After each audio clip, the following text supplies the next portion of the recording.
Well, today is the day. Disney has decided to release the trailer for Mufasa, the prequel to the 2019 Lion King remake.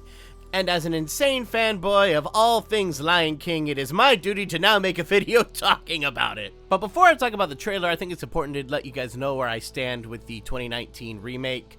Not gonna lie, I actually have a soft spot for the movie. I mean, I'm not gonna say it's anywhere near as good as the original movie. It is inferior in just about every way, but I can't say I didn't enjoy it and I didn't have fun with it. I totally did. But I don't necessarily think that means we need to have a prequel. But for what I'm seeing, I'm intrigued, but also am a little scratching my head in a few parts. Like, for the good stuff, I didn't know Lin-Manuel Miranda was working on the movie till I saw it in the trailer. I was like, oh, I didn't realize this was going to be a musical, and I didn't know Lin-Manuel was writing the music, so that's a plus. Unless he makes a scuttlebutt type song in this, and then I'm not gonna be happy about that. Also, I think the emotions are a little bit easier to read on their faces. Like, not by a huge margin, not enough where I'm like, oh, it's night and day difference from the remake, but enough for me to look at it going, I think that they made some adjustments there based on some of the criticisms they got. So I think that'll be a plus to a small degree, although I'm sure people are gonna say they wish they had more, and understandable. And a couple things for my extremely nerdy nature brain that I really enjoyed from this is, first of all, I love the fact that Mufasa grew up in the desert. They make that very clear because there are actually desert lions. That is totally a thing in Africa. And it's amazing how they live and thrive out there. And it's very fascinating. So I'm glad we get to get a look into that. I do think it's a little odd to see lions in snow-capped mountain regions, but you know, Kilimanjaro is right there in Western Africa, so it's not that crazy to think that, you know, a lion could climb the mountain and be up there. I don't think it would happen super often, but, I mean, for a fictional setting, I think it's kind of interesting. It definitely mixes things up from the original film. Also, on a totally biased note, I am kind of happy about the fact that I see a bunch of elephants in the trailer. There's like a whole stampede of them at one point, so cool. Glad to see some elephant representation.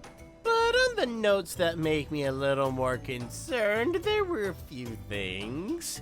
First of all, I'm not really a giant fan of all these remakes that they're doing, so I'm kind of sitting here going, ooh, we can stop the remake train now. I want to get off. But it is a prequel to a remake of my favorite film of all time, so I have to check it out. I can't not do that. They mentioned a couple times in this, and even on like the poster that came out about the movie today, that Mufasa wasn't born into nobility? That he was an orphan and he didn't have a drop of royal blood in him? What? How does that work with the first film whenever you're literally talking about the kings of the past looking down on you from the stars and there be some sort of lineage thing going on here? I mean, it's pretty obvious with the way that they talked about how Scar got his scar in the first film, or at least implied it, they never straight up said it, that it seems they're really trying to distance the two lores. Like, there's the lore of the animated world with all the direct-to-video sequels and the Lion Guard and all that jazz, with the lore of the remake world that'll be very different, and it's just two different iterations of, like, the same story. Which, I'm cool if you want to do that. I still don't know how you're going to tie Mufasa not being born of royalty into all this, but who knows? Maybe there's a way that they do it. Maybe it's like, you know, the Pride Lands hasn't had a king for a while and they need one, and like the kings of the past chose Mufasa. Maybe it's something like that. I don't know.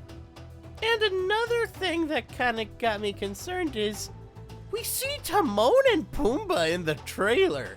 Now, granted, it's just for a split second, and it looks like they're fighting against Scar, so I don't know. Maybe they're telling like Simba and Nala's kid all about like what happened at Pride Rock that day and made themselves be the heroes or something like that in like a goofy flashback.